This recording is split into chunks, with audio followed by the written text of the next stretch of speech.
वैश्य ढीमर और शिकारी, निप विषयी और मांसाहारी, इन घर भोजन करे जो संता, साधन भजन का हो जाए अंता।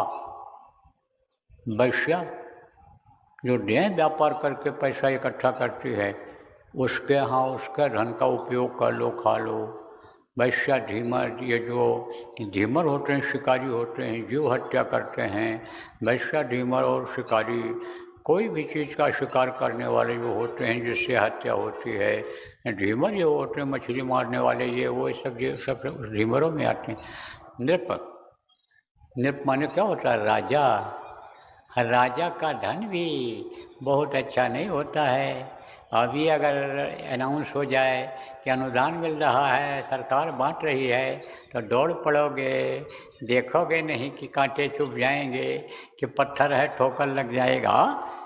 मुफ्त के नाम पर दौड़ पड़ते हैं। लेकिन ये समझना चाहिए कैसा धन है ये शराब के पैसे का है कि गौहत्या के पैसा है, ये बकरा मुर्गी का पैसा है, ये किस चीज़ का टैक्स का पैसा है, आप पे समझो वो नुकसानदेह होता है। इसीलिए कहा गया अपनी मेहनत की कमाई पर भरोसा करना चाहिए, दूसरे के का खाने से बचना चाहिए, क्योंकि आपको तो ये मालूम नहीं हो पाता है कि किसका कैसा धन है।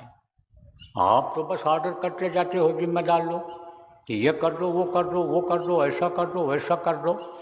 और यह भाव में, भक्ति में, प्रेम में लोग कर डालते हैं। कार्यक्रमों में अनर्गल खर्चा जो होता है कर डालते हो, गलती करते हो। जो थोड़े से काम में काम चल जाए तो उसमें ज़्यादा खर्चा नहीं करना चाहिए। तो अब आप इस बात को समझो प्रेमियों, कि जो कीमत नहीं लगाता है धन की, लक्ष्मी की कदर नहीं करता है, उनके लिए कमी हो जाती है, फिर वही लक्ष्मी नाराज हो जाती हैं, तो उनके पास फिर नहीं आती हैं कि हमारा दुरुपयोग हुआ, हमारे काम, हमारा इस्तेमाल सही जगह पर नहीं हुआ। तो वैश्या ढीमर और शिकारी, नृप माने राजा, और विषयी, विषयी किसको कहते हैं? विषय वासना जिसमें तेज होती है, चाहे नब्या का स्वादी होता है, चाहे जिह्वा का स्वादी होता है, चाहे अन्य अंगों का स्वादी होता है, वो भी जो कमा करके लाता है उसका भी धन समझो कि साधकों के लिए उपयुक्त नहीं होता है, उसका भी अन्न अच्छा नहीं होता है।